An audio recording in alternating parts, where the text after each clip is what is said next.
You're listening to The Signal Daily. Hello, I'm Manaswini, your host for the Signal Daily podcast. This is the episode for 23rd May 2024. In today's episode, we are first taking a look at the Singapore Airlines incident. A Boeing 777 flight plunged over 6,000 feet due to severe turbulence. And for the second segment, we are talking about how Flipkart is taking a shot at quick commerce once again. Turbulence is just a part of the deal when you're flying, but it rarely ends up causing serious injuries or deaths. However, a Singapore Airlines flight from London to Singapore recently got rocked by some extreme clear air turbulence that turned truly catastrophic. On May 16th, Singapore Airlines Flight 308, a Boeing 777, with 211 passengers and 18 crew members on board, hit severe turbulence over Myanmar. The plane just dropped over 6,000 feet in a couple of minutes as it got battered by powerful shifting winds. And meanwhile, it was total chaos in the cabin as the violent jolting threw unsecured passengers and objects all over the place. Overhead bins popped up open, spilling luggage everywhere. Food carts were flying down the aisle, slamming into passengers. In simple words, the turbulence took an awful toll. But when the shaking finally stopped, it was found that over 30 people were injured, some critically with suspected spinal fractures and internal bleeding from getting thrown around so violently. Tragically, one 73-year-old British passenger suffered a fatal heart attack and couldn't be revived by the crew. Although severe turbulence has the potential to cause injuries, it seldom happens on the numerous commercial flights that take place daily. In fact, a report from the National Transportation Safety Board revealed that prior to this recent event, there had been no turbulence-related fatalities on commercial flights for over a decade since the year 2009. Also, this Singapore incident puts a spotlight on the issue of clear air turbulence, which has no clouds or visible signs to warn pilots. It's caused by rapidly changing wind speeds at different altitudes. But here's the thing. Meteorologists say clear air turbulence is getting more frequent and more extreme thanks to climate change. As global temperatures rise from all the greenhouse gas emissions, the jet streams planes ride are becoming more unstable and prone to sudden shifting. Dr. Paul Williams, an atmospheric scientist at the University of Reading, has researched how climate change could increase clear air turbulence incidents up to 3 times by the end of this century at typical cruising altitudes. Dr. Williams even told the New York Times, and I quote, "The warming atmosphere is becoming more unstable, conducive to stronger up and down air motions. That means more cases of clear air turbulence are popping up."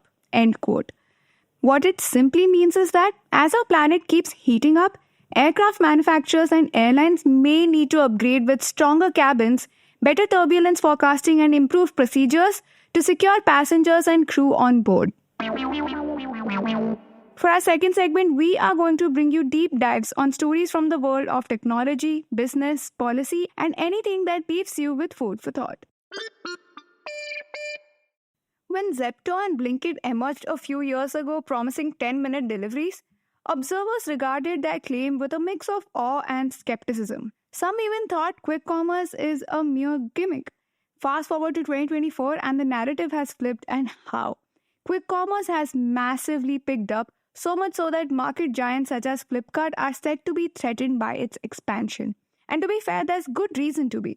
Once limited to groceries and snacks and fruits and vegetables, platforms like Blinkit are now delivering earphones, electronics, and even PlayStations for that matter. When I lost my phone charger, Blinkit delivered a new one within 15 minutes. Flipkart or Amazon could never. And that's precisely the threat. If quick commerce builds a sustainable business out of delivering high-cost items promptly, what purpose will traditional e-commerce giants serve? As per a Mint report, when Blinkit's CEO announced that his platform will start delivering PlayStation, the product managers at Flipkart indeed got scared. This fear is now reshaping one of India's legacy e-commerce platforms. Top executives at Flipkart who were otherwise busy improving customer experience have now received a new mandate: start building Flipkart's quick commerce arm. Mint reports Flipkart could be launching its quick commerce platform in 3 weeks, and it will be headed by Hemant Wadri, who is Flipkart's Senior Vice President and Group Head of Supply Chain. Within the company, a new business unit has been set up with a separate technology team, indicating Flipkart is serious about quick commerce this time. It is also reportedly planning to add 1,000 dark stores by the end of June. But can Flipkart truly compete with the likes of Zepto and Blinkit in the quick commerce space? So there are some serious challenges. For one, this is not Flipkart's first time around. It has in fact tried its hand twice at quick commerce and failed. In 2015, Flipkart launched something called Nearby to deliver goods within 60 minutes. In 2020, it launched Flipkart Quick with the same model. Both times the company had to shut down its quick commerce operations because unit economics wasn't making any sense. Former and current employees of Flipkart told Mint that the failure also partly stemmed from the company's half-hearted attempts. For example, the company wasn't ready to invest in dark stores. So what has changed now? Well, according to Mint, Flipkart is now confident that it can make consumers buy costlier electronics alongside fruits and vegetables. Plus, advertising has also emerged as a revenue stream for quick commerce platforms. So unit economics might get sorted this time around. Sales of electronics is in fact how Flipkart is going to differentiate itself from the likes of Zepto and Blinkit.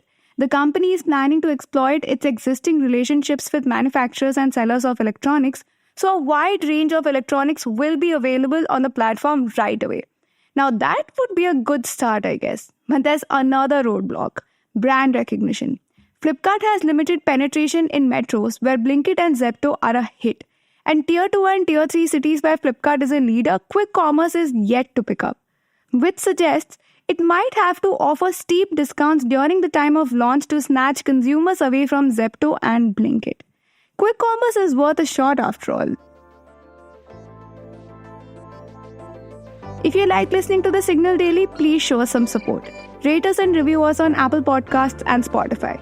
We'd love to hear what you have to say about this podcast. So feel free to shoot an email at hello@thesignal.co.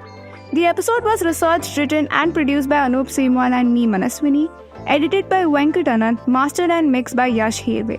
You can catch this podcast every morning on Spotify, Apple, Amazon Prime Music, or Google Podcasts, or wherever you listen to your podcast from. We are thesignal.co on Instagram, LinkedIn, and Twitter.